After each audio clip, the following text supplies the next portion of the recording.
শান্ত নিস্তব্ধ রাত হঠাৎ করেই পরিণত হয়েছিল বিভীষিকায়। সাইরেনের তীক্ষ্ণ শব্দে ভেঙে চুরমার হয়েছিল ঘুম। সাধারণ মানুষ যখন নিরাপদ আশ্রয়ের খোঁজে দিকবিদিক ছুটছিল, ঠিক তখনই আকাশের বুক চিরে ধেয়ে এসেছিল আগুনের গোলক। কোনো সিনেমা নয়, এ এক রূঢ় বাস্তবতা। মধ্যপ্রাচ্যের মানচিত্র জুড়ে কেবলই বারুদের গর্জন আর ধ্বংসের পদধ্বনি। পর্দার আড়ালে থাকা কূটনীতি যখন ব্যর্থ হয়, তখন রণক্ষেত্রই হয়ে ওঠে শেষ কথা। সেই রণক্ষেত্রেই বর্তমানে মুখোমুখি দাঁড়িয়ে দুই চিরপ্রতিদ্বন্দ্বী।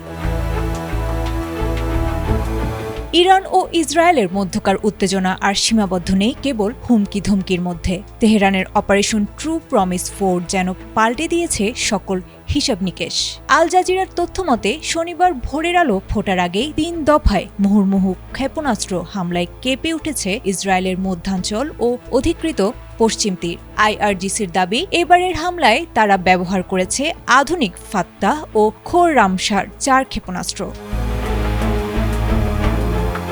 ইসরায়েলি প্রতিরক্ষা ব্যবস্থা আয়রন ডোম সক্রিয় থাকলেও ইরানের ড্রোনের ঝাঁক আর ভারী ক্ষেপণাস্ত্রের সম্মিলিত আক্রমণ তেল আবিবের সুরক্ষা বলয় ভেদ করেছে বলে জানা গেছে। বিশেষ করে বেন গুরিয়ন বিমানবন্দর ও বিমান বাহিনীর গুরুত্বপূর্ণ ঘাঁটিগুলোকে লক্ষ্য করে চালানো হয়েছে এই অভিযান।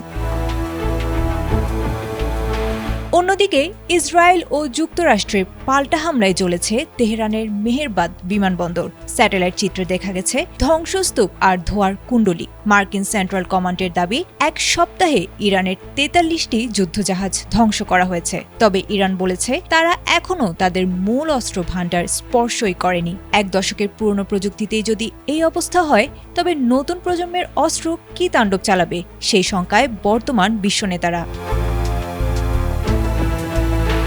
জাতিসংঘের তদন্ত আর যুদ্ধবিরতির আহ্বান ছাপিয়ে বড় হয়ে উঠেছে ট্রাম্পের নিঃশর্ত আত্মসমর্পণ কিংবা ইরানের বীরদর্পে লড়াই। দুই পক্ষের এই ইঁদুর বেড়ার লড়াইয়ে রক্ত ঝরেছে সাধারণ মানুষের। মিনাবের বালিকা বিদ্যালয় থেকে শুরু করে তেল আবিবের রাজপথ, সবই যেন এক একটি মৃত্যুপুরী।